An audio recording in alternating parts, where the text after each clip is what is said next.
realmente se torna uma evangelista. Deixar de usar o burca representava muita coisa para ela, principalmente o fato de que o burca impedia ela de falar e ouvir. E a boca era o que ela mais precisava, porque agora ela se tornou uma evangelista. Então ela precisou deixar de usar o burca. No islamismo, geralmente apenas os homens iam à mesquita. As mulheres diziam suas preces em casa. Percebi quão pouco ensinamento muitas delas recebiam, mas isso é porque o Alcorão diz que as mulheres são inferiores aos homens. Embora também enfatize que elas devem ser tratadas com igualdade e justiça. Mas os homens representam suas mulheres na mesquita. Como é diferente o cristianismo, onde Deus se dirige a cada alma através de Jesus, que morreu por cada uma delas. Olá, gente, tudo bom? E desde já cá estamos para resenhar um livro que eu já avisei para vocês no nosso bate-papo aí do vídeo anterior. Veja aí o vídeo anterior, que é O Véu Rasgado, de Gusham Fatima. Conta a história de uma muçulmana que se converteu ao cristianismo. E eu confesso que eu pensei bem se eu traria esse livro aqui. Por quê? Porque a história de uma muçulmana, o que tem a ver com nós brasileiros, o que tem a ver conosco? Mas, pensando que todas as religiões têm uma ideia de salvação por obras, então cá estou para falar de uma forma bem superficial sobre esse livro, vou tentar. E caso você goste, você fique livre para comprar e ler e tirar a sua conclusão. Então vamos lá, gente. Primeiramente, eu gostaria de falar para vocês aquilo que eu creio. Eu acredito na doutrina reformada, me considero uma mulher reformada, então acredito na nossa conversão, uma conversão verdadeira, né, sincera. Ela é baseada em, primeiramente, ouvir o evangelho, como diz Romanos, né, capítulo 10. A fé vem pelo ouvir da palavra de Deus, né? Pelo ouvir, a fé é produzida no coração. Então, eu creio nisso, não acredito em conversão que não preceda a fé mediante a palavra, né? Por que eu tô falando isso? Porque o que aconteceu com Gusham foi realmente um milagre. Mas, como eu creio na doutrina reformada e eu creio na soberania de Deus para salvar, e que Deus tem os seus eleitos desde a fundação do mundo, então não me impressiona que uma pessoa alcançou a salvação de uma forma muito específica, de uma forma muito particular. Então eu já tô aqui antecedendo para vocês, porque a história de Gusham é uma história que você poderia facilmente acreditar que eu sou pentecostal, neopentecostal. É claro que alguns irmãos meus pentecostais, né, eu considero meus irmãos, eu gosto de ouvir alguns pastores assembleanos pregar, então aqui estou falando aquilo que eu creio já, para que você não saia do vídeo pela metade, mas fique comigo até o fim desse vídeo, até o fim dessa resenha, para que você entenda melhor o porquê que eu acredito que Gusham, que é a mulher desse livro, de fato se converteu, de fato recebeu Jesus Cristo como seu Salvador. Então vamos lá, eu peguei algumas colinhas, deixei salvo aqui, deixei guardado aqui, para que eu pudesse ser mais objetiva possível e pudesse resumir ela, porque vocês sabem, né, que eu tenho uma grande dificuldade de resumir. Mas eu quero resumir, gente, eu quero que esse seja um vídeo só, não seja uma série como foi Reformadoras. Então trouxe aqui a minha colinha pra gente tentar resumir aqui. Você ficar curioso, compre o livro, leia o livro em nome de Jesus. Vamos lá, vamos começar pela página 1. Na página 1 e na página 2 conta um pouco sobre a cultura muçulmana, a religião muçulmana. E para começar, eu já achei muito interessante, porque a religião muçulmana é extremamente parecida com todo o sistema religioso que a gente conhece por aí, com grande maioria, né?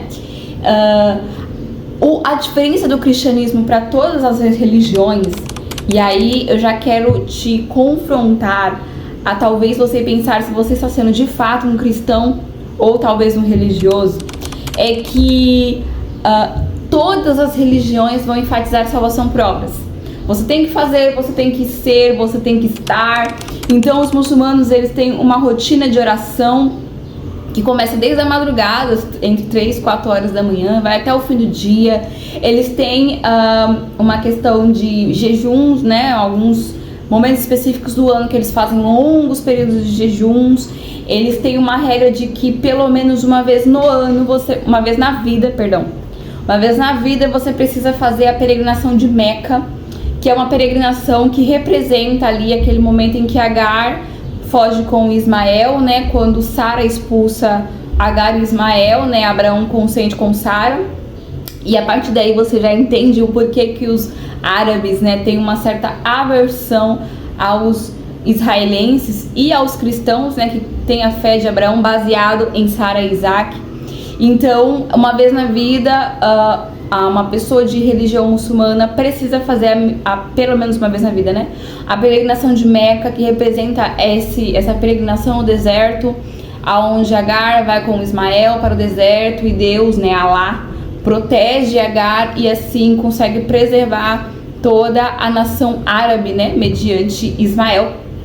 Então, eles são extremamente religiosos. Então, é uma coisa muito interessante, porque se você analisar a vida dos muçulmanos e até mesmo a vida de Gushn, aqui sua família, você vai dizer que eles mereciam até ir para o céu, porque eles tinham uma rotina de uma vida de oração, né, uma rotina religiosa, que inclusive é permitido no meio árabe, né, homens ter mais de uma esposa, contanto que eles, né, provejam, né, dê para cada esposa, para cada um dos filhos de forma igual, sempre sem supervalorizar ninguém. E eles usam essa ideia inclusive por causa de Sara e Agar, porque eles falam que Abraão supervalorizou Sara, porque Sara provavelmente devia ser a mulher amada de Abraão, e ignorou Agar, que também era sua concubina, sua esposa, enfim. Então, para eles, a situação de Sara em relação a Agar foi apenas um ciúmes de uma das esposas de Abraão. Diferente do que nós aprendemos na palavra de Deus, que assim como o apóstolo Paulo fala, né, no livro de Gálatas, existe uma alegoria ali. O filho da escrava, o filho da livre. Isaac, o filho da livre, representa ali todos aqueles que vieram a crer em Abraão através de Jesus Cristo. Então o filho da livre não é apenas sobre Isaac e Sara, mas é sobre Jesus Cristo, né? E então, para eles, para os árabes, para os muçulmanos especificamente, Sara e Agar é apenas uma rivalidade de esposas, né? Então eles têm uma lei de que se você tiver mais de uma esposa, você precisa tratá-las de igual modo, amá-las de igual modo. Seus filhos não podem ser mais valorizados do que outros, mas devem ser tratados de igual forma. Mas no caso de Gushn, né, que é a moça desse livro, o pai dela teve apenas uma esposa, e ele foi fiel a essa esposa, mesmo depois de viúvo, ele não casou novamente, e justamente para manter a herança dos seus filhos, e especificamente de Gushn, que a princípio era uma paralítica. Então aí a gente já tem uma ideia de que se fosse por obras, se eles realmente pudessem se salvar por obras, o pai de Gushn merecia ser salvo. Gushn, a própria Gushn, merecia ser salva, né? E essa é a ideia de todas as religiões. Então, o porquê que uma pessoa como ela, que tinha uma vida religiosa ali correta, que vivia ali a sua religião de forma sincera, com uma moralidade muito elevada, porque nós sabemos que os muçulmanos têm uma questão moral extremamente hipervalorizada, né? Homem e mulher tem ali a sua separação, a mulher não pode sair de forma vulgar na rua. A gente tem a roupa oficial das muçulmanas, que é o burca, que eu vou deixar aí para vocês ver, que já demonstra um pouco da religião deles, da fé deles, né? Então, como alguém nesse nível de religião, como era Gushn, de repente se encontra pecadora, de repente se encontra miseravelmente pecadora, necessitada de um salvador. E é muito interessante. Então, eu vou ler para vocês um trecho do que se encontra no Alcorão, para vocês terem uma ideia do nível da religiosidade dos muçulmanos, né? Então, logo no capítulo 1, Gushn mostra aqui pra gente um pouco da sua fé, um pouco da sua religião, pra gente entender o nível do quanto eles eram religiosos. Eles eram ali da linha muçulmana xiita. Nos primeiros capítulos, a gente tem aqui o pai dela, né, que faz ali uma reunião familiar, né, pai é o chefe de família, responsável por manter a religião na sua família. Então o pai dela de vez em quando trazia toda a família para ler ali o Alcorão, para ensinar a eles a fé muçulmana, né? E uma parte do Alcorão diz assim: louvado seja Alá, Senhor da criação, o compassivo, o misericordioso, Rei do dia do juízo. Somente a Ti adoramos, somente a Ti oramos por socorro. Guia-nos ao caminho reto, o caminho daqueles a quem favoreceste, não daqueles que incorreram na Tua ira, nem daqueles que se desviaram. Alá, não há Deus nenhum além dele, o Deus vivo, eternamente e existente. Não é muito parecido com algumas pessoas que se dizem cristãs? Será que você, meu querido, minha querida, não está vivendo uma vida religiosa se você acha que as suas obras podem te salvar? Se você está baseando a sua fé apenas em obras, provavelmente você não é tão diferente de um muçulmano. Mas a continuação da história de Gusha é que ela era uma paralítica, ela tinha metade do seu corpo paralisado por causa de uma enfermidade que ela teve logo ao nascer. E a mãe dela morre ainda quando ela era pequenininha, e ela pede para o marido dela, né, o pai de Gusha, que ele não se casasse novamente com outra mulher, por medo da sua filhinha paralítica, debilitada, perder a herança e virar uma mendiga e sofrer muito. A sua mãe, ao morrer, suplica, né, o esposo para que ele não casasse novamente, para que a sua filhinha não sofresse. E aparentemente esse homem, ele amava muito a sua esposa, amava muito seus filhos, e ele cumpre essa promessa. Ele não tem outra esposa, justamente para que a sua herança fique para a sua filhinha debilitada, que era Gusha. Mas ele tinha esperança de que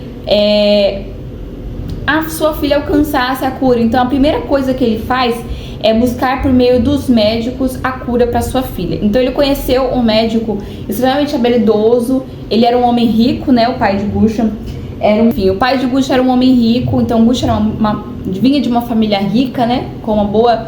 Ele não chegou a ser um sheik. Nós vemos aqui que eles tinham amizade com alguns sheiks. Eles não eram sheik, mas ele era um homem extremamente rico. Então isso possibilitou que Gusha tivesse alguns tratamentos, alguns criados, uma casa muito espaçosa, onde mesmo com algumas debilidades, alguma deficiência física, ela não passou tantas necessidades assim, caso ela fosse uma mulher pobre, né?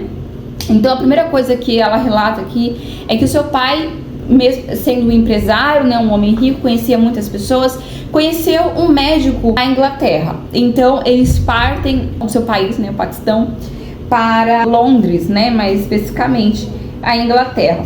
E lá é muito interessante porque lá eles têm o primeiro contato com os cristãos. E eu vou ler aqui para vocês, que é bem interessante. Isso na página 11. Vamos lá. E aí esse médico muito habilidoso examina Gusha. E o interessante é que ele é cristão, né, até porque Londres é impactado ali pelo cristianismo, né. Inclusive, ela tinha muito estudo, mas o pai dela não deixou ela aprender o inglês, porque para ele inglês era a dos profanos, o inglês. Então, ela era uma menina muito estudada, né? Ela tinha ela teve muitos estudos, inclusive porque ela era rica, né? Mas o pai dela não permite que ela aprenda o inglês, porque seria a língua dos profanos, que seriam os cristãos, né? Então, em um determinado momento, conta que a conversa que o pai de Gusha teve com o médico, e o médico diz assim: não existe remédio para isso, apenas oração. Disse o Dr. Dade ao meu pai.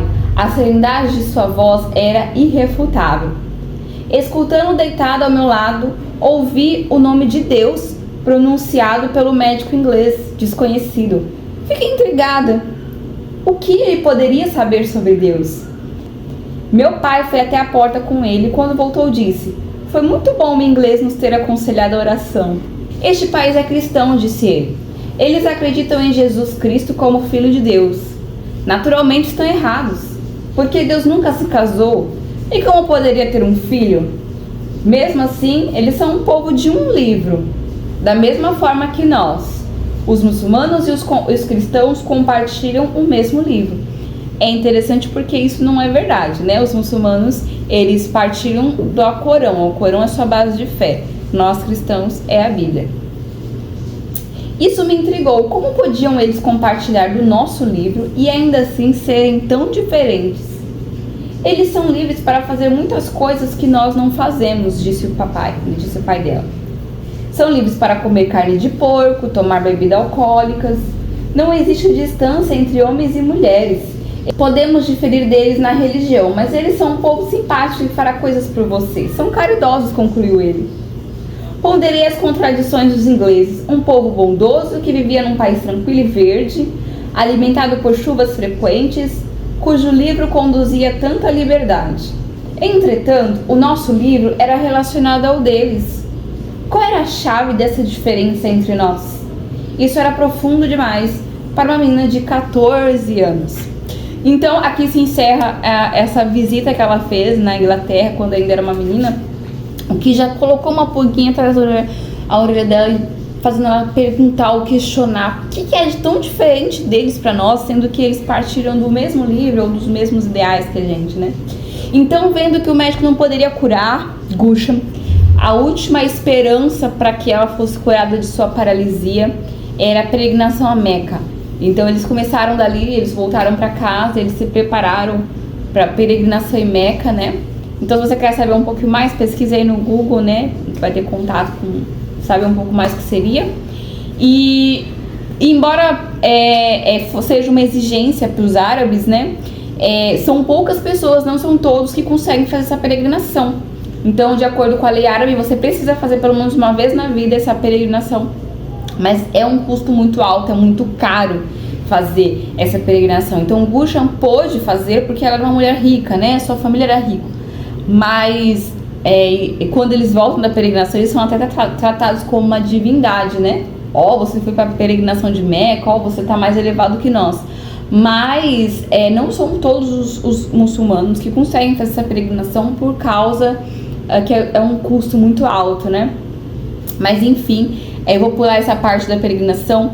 A continuação é que ela vai para a peregrinação, ela volta, passa-se algum tempo, o pai dela morre.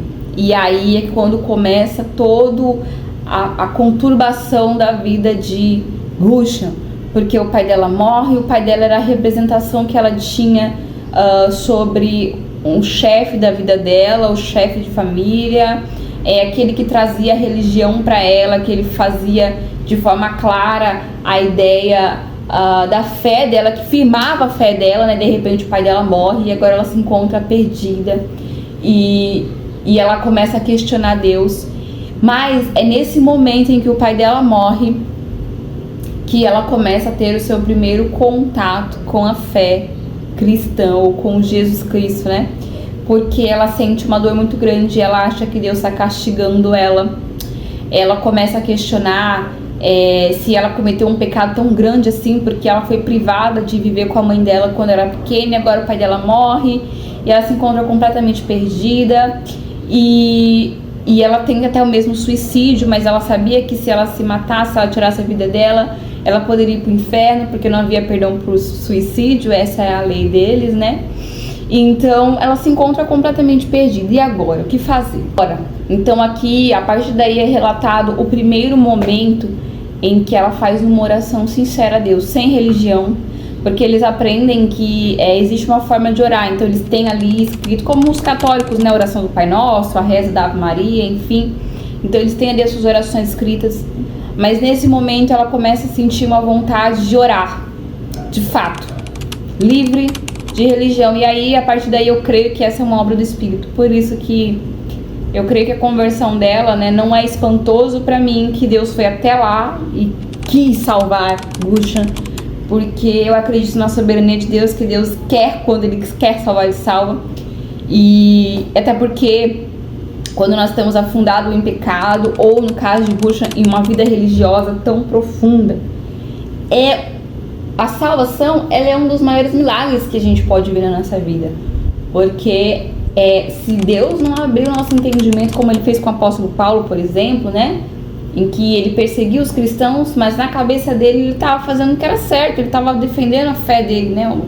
A fé israelita, né? Então a mesma coisa aconteceu com a Guxa, a mesma coisa acontece conosco. Nós estamos tão mergulhados em questões de uma vida religiosa, né? Estamos fazendo tudo certinho. Então a gente pensa que a gente vai ser salvo por aquilo ali. Então um milagre tem que acontecer. Deus tem que abrir os nossos olhos. Então Guxa sente vontade de orar de verdade. Ela sente no coração dela que ela precisa orar de verdade. E então a partir do capítulo da página 47, ela faz sua primeira oração sincera. E é a partir dali que ela tem um contato com o cristianismo, né? Ninguém foi evangelizar ela. Por isso que eu comecei defendendo a minha fé aqui, porque você vai ver que parece estranho, mas dá a entender que essa mulher se converteu. E eu tô aqui falando pra vocês também pra falar um pouco sobre a religiosidade, né? A diferença de religião versus cristianismo, né? Enfim. Então, assim, na página 47, ela começa orando. Ela tava completamente debilitada pela depressão, pela tristeza. O pai dela havia morrido, ela era uma paralítica, ela dependia das pessoas pra tudo. E no decorrer da história você vai ver que aprova a Deus que fosse assim, porque por conta da paralisia dela, ela pôde ser solteira, ela não casou. Isso deu uma certa liberdade para ela, já adiantando que ela vira uma evangelista, mas se ela fosse casada, isso não poderia acontecer.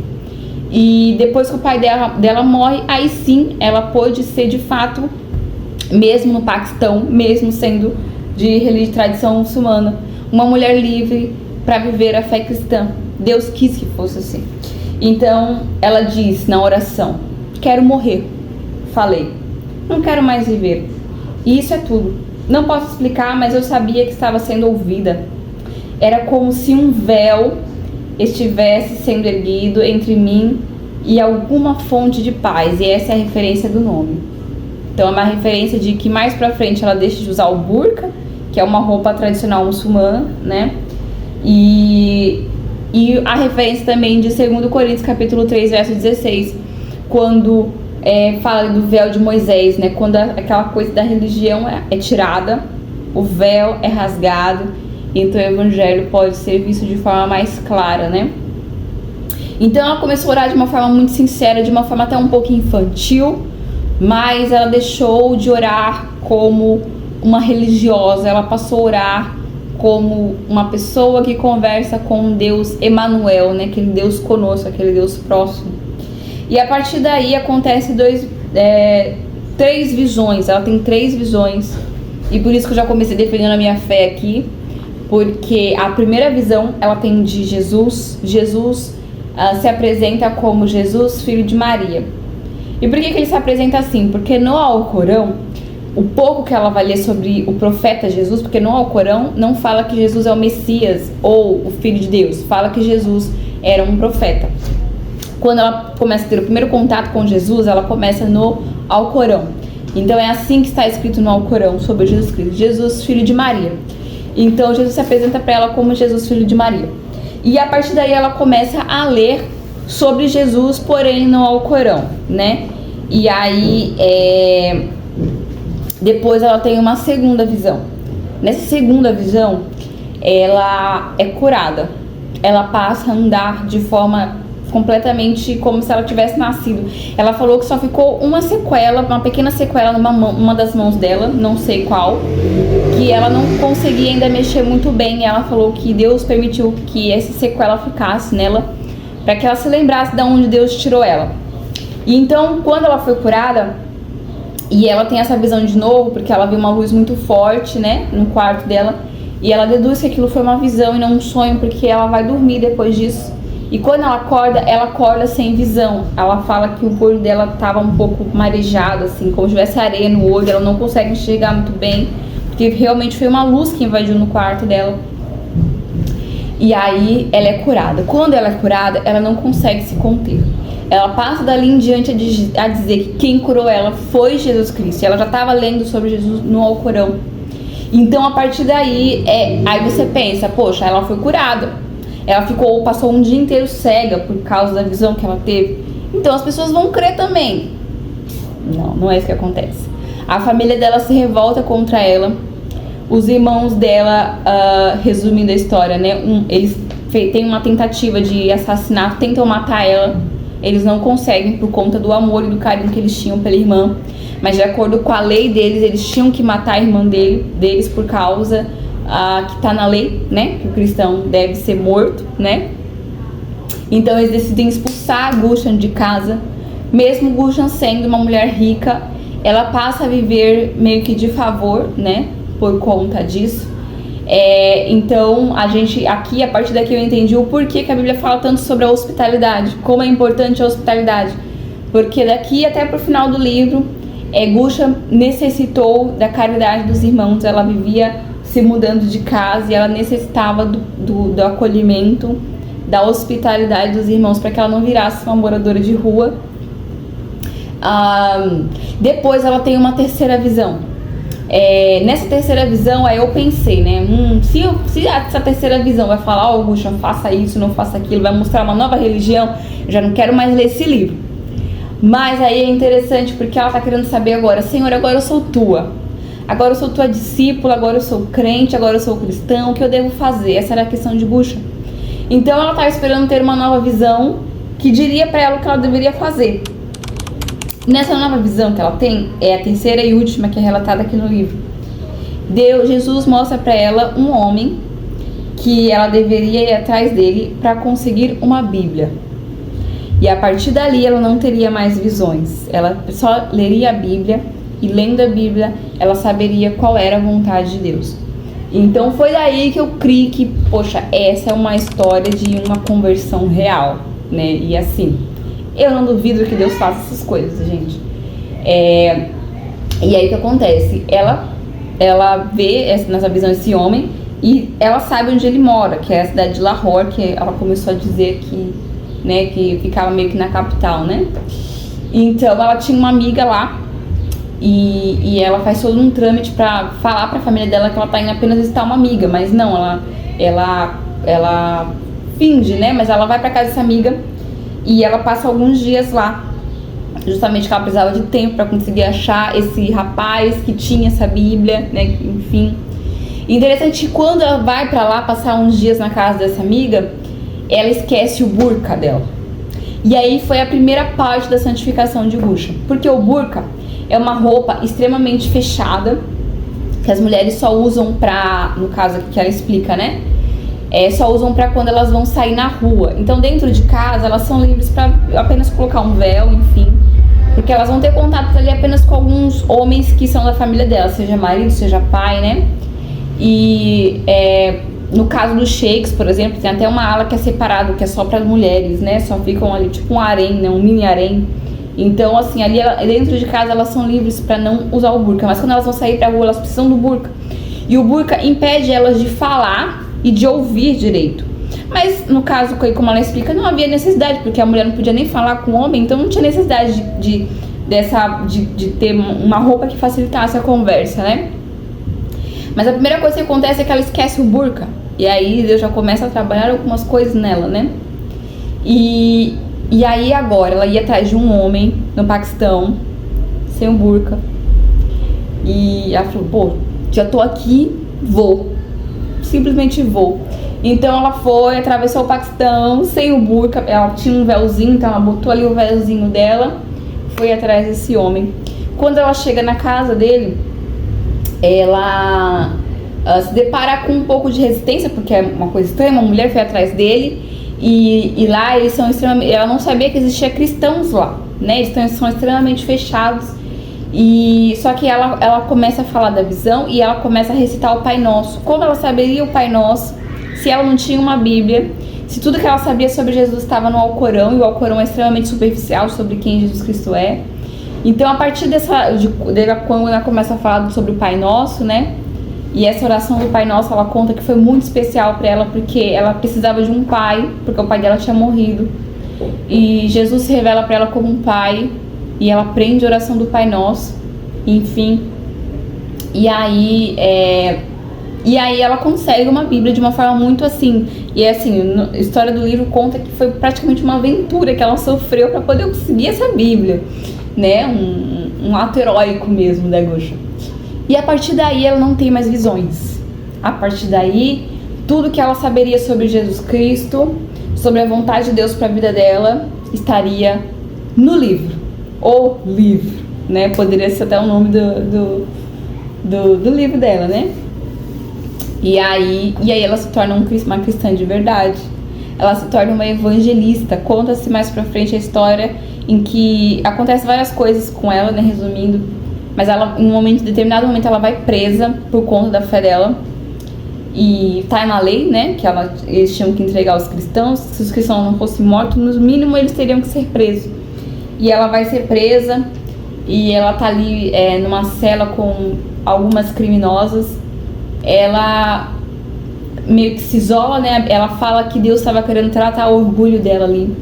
E ela ali na cadeia, ela se isola, que ela se sente melhor do que aquelas mulheres que estavam ali na cadeia. E aí, como ela foi presa junto com a Bíblia dela, porque ela carregava a Bíblia dela com ela colocava debaixo da roupa dela e onde ela ia, a Bíblia dela estava. Então ela foi presa com uma Bíblia, né? Ela falou que Deus foi muito bom com ela, de permitir que ela fosse presa com uma Bíblia. E aí, quando ela vai presa, ela começa a ler a sua Bíblia ali de forma particular. E as mulheres que estavam presas com ela eram de fato criminosas. Uma ali tinha cometido assassinato, algumas outras tinham cometido furto, eram esposas de líderes de gangues, enfim. E uma das presas pergunta pra ela o que ela estava lendo e por que ela tinha sido presa. E ela começa a testemunhar: eu fui presa porque eu sou cristã, e começa a falar do que ela estava lendo. E as mulheres começam a ficar atentas porque ela vai falar. E ali as 7 mulheres que estavam presas junto com Gushan se convertem. E essa parte eu gostaria de falar para vocês terem de forma muito clara de que de fato Gushan se converteu porque ela tinha o testemunho do Evangelho, né? E eu vou ler. Você gostaria de saber o que este livro contém? Disse Gushan. Sim, qualquer coisa que ajude a passar o tempo neste buraco infernal é bem-vinda, disse a mulher cujo nome deduzi ser Carlson. As outras mulheres pararam com suas fofocas para ouvir a nossa conversa. Então levantei a falar de Jesus àquelas mulheres. Levantei o livro. Isto é um espelho. Como um espelho? Acho que é um livro, disse uma mulher a quem eu conhecera como Keton, correndo olhar pelas amigas a fim de ganhar o apoio para essa ideia. Bem, é um livro e é também um espelho, porque aqui vemos a nós mesmas como Deus, que é juiz de todos os homens, que nos vê. Este espelho mostra-nos as coisas que fazemos e as chama de pecado. Nossos pecados não são bonitos aos olhos dos homens, nem aos olhos de Deus. O homem condena os nossos pecados e nos castigará pelo que tivermos feito, mas Deus é santo e deve condenar-nos mais ainda por causa do nosso pecado. O pecado desagrada a Deus, ofende-o, e Ele tem que castigar o pecado com a morte. Eu tinha toda a atenção daquelas pobres mulheres que esperavam pelo seu castigo, e então eu prossegui. Vocês devem pensar, então não existe escapatória para nós? Temos de sofrer nosso castigo? Mas o espelho mostra que Deus tem 2 maneiras de tratar o nosso pecado. Então se fez um silêncio. E Kelson perguntou: como um espelho faz tudo isso? Gushan disse: ele nos mostra que o próprio Deus providenciou uma maneira de perdoar os nossos pecados. Ele mesmo chama nós de pecadores, para que nos acheguemos a Ele com os nossos pecados, para sermos perdoados. Este livro nos diz: vinde a mim todos os que estáis cansados e sobrecarregados, e eu vos aliviarei. Surpreendeu-me a reação que essas palavras provocaram nessas mulheres. Expliquei-lhes a doutrina do perdão, segundo delineada em 1 João 1,9. Se confessarmos os nossos pecados, Ele é fiel e justo para nos perdoar os pecados e nos purificar de toda injustiça. Diversas delas se comoveram com isso. Lágrimas brilharam nos olhos. Pediram que me ensinassem mais. Assim, ficou combinado de que todas as manhãs eu faria um estudo bíblico com um grupo delas. Então, todas as mulheres que estavam presas com Gushan foram convertidas, aquelas criminosas. E esse é um pouco da história dela, porque ela realmente se torna uma evangelista. deixar de usar o burca representava muita coisa para ela, principalmente o fato de que o burca impedia ela de falar e ouvir. E a boca era o que ela mais precisava, porque agora ela se tornou uma evangelista. Então ela precisou deixar de usar o burca. E eu sugiro que você então compre o livro, tenha a sua noção sobre. E aqui é apenas para contar para você, se você está sendo um religioso, se você está baseando a sua salvação por obras, pense bem, porque não existe nada mais religioso do que ser um muçulmano. Mas se a sua salvação está mediante a fé em Jesus Cristo, e apenas nele você deposita a sua esperança de salvação, então sim, você está sendo um cristão de fato. Eu ouvi alguém dizer que, um missionário, num livro que eu li, que todas as religiões, elas dependem de faça isso, faça aquilo, e então você será salvo. Mas o cristianismo não. O cristianismo nos mostra um Deus que desceu até nós. Ele nos salvou. A nossa salvação é uma obra dele. Por isso é mediante a fé. O justo viverá pela fé, como já está escrito. E essa é a mensagem que esse livro nos traz. Essa é a nossa resenha de hoje. E eu te espero até o próximo vídeo. Um beijo, até a próxima.